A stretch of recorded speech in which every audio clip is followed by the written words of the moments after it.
ቤተሰቡዬ እንዴት ናችሁልኝ? አሁን ከእንቅልፍ የመነሳቴ ነው እና የሆነ ነገር ህልም አይቼ ነው የተነሳሁትና አረ ሀብታም ነው እንደዚሁ ልንቀጥል ነው። አረ ሀብታም ነው። አረ እድሜያችንም ሄደ። አረ ሀብታም እኔ እኮ ተኝቼ በቃ ማልመው ሀብታም ስለመሆን ነው። አሁንም የሚመጣብኝ ሀብታም ስለመሆን ነው። መቼ ነው ግን ሀብታምን የምንሆነው? ማለት እንዴት ነው ሀብታም? ጥያቄው ሀብታም እንዴት ነው የሚኮነው ነው። ሁሉም ሰው እንዴት ነው ሀብታም የሚሆነው? በየትኛው ጸሎት ነው? አረ ንገሩኝ፣ አብሶ ለኔ ንገሩኝ ቤተሰቡዬ። ማለት ከባድ እኮ ነው። አሁን ሀብታም ካልሆንን በዚህ ኑሮ ውድነት ድንች 70 ብር በገባበት ዘመን ሀብታም አለመሆን ውርደት እኮ ነው።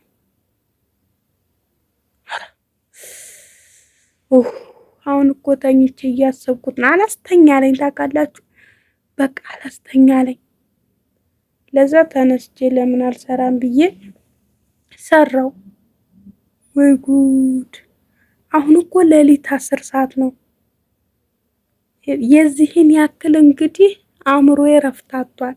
እና ውድ ቤተሰቦቼ ሰብሰብ ብለን እንደ ጎፈንድሚኔ ነው የሚባለው እንደ ቻሌንጅ የሚሆን አስጀምረን የሆነች ሻይ ቡና ጀምረን፣ ያው ሰው ከትንሹ ጀምሮ ነው አይደለ ወደ ትልቁ የሚሄደው።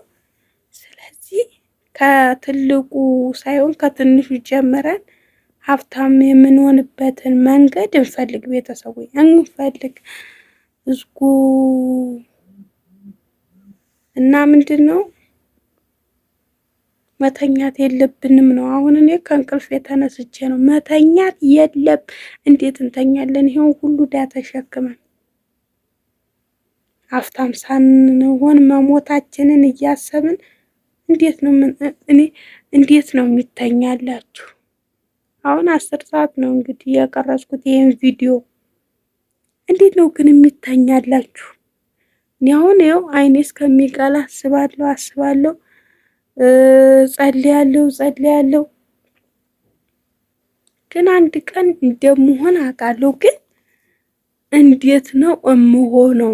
እንደምሆን ደግሞ አንዳንዴ እንዴት እንደምሆን አላውቀውም፣ ግን ደግሞ እምሆን ይመስለኛል። አሁን እንደዚህ አይነት ሀሳብ አለ እናንተዬ።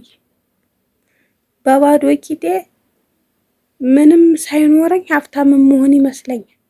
እንደው 5-4 ቤት 6-5 መኪና፣ የጭነት መኪና፣ ወፍጮ ቤት፣ ላም፣ በግ፣ ዶሮ፣ ድመት፣ ውሻ፣ በቃ ሁሉም ዘበኛ፣ በቃ ሁሉም የሚኖረኝ ይመስለኛል። ከመሬት ተነስቼ እንደዚህ እላለሁ። ወደፊት ሀብታሙኝ እላለሁ፣ አወራለሁ። ግን ጥያቄው ሀብታም እንሆናለን? ሁለተኛው ጥያቄ፣ አንደኛው ጥያቄ እንዴት ነው ሀብታም የምንሆነው? ሁለተኛው ጥያቄ ደግሞ እንሆናለን ወይ? እንዴት ነው የምንሆነው? ከዛ ደግሞ ሁለተኛው ጥያቄ ሀብታም እንሆናለን ወይ ነው። ግን እንሆናለን? ጭንቀት ነው ብቻ። ግን ደህና አደሩ። እኔ ስለጨነቀኝ ነው። ደህና አደሩልኝ። እሺ ቤተሰቡ እየወዳችኋለሁ። እሺ። ወይ ጉድ! በሰላም አሳድረኝ።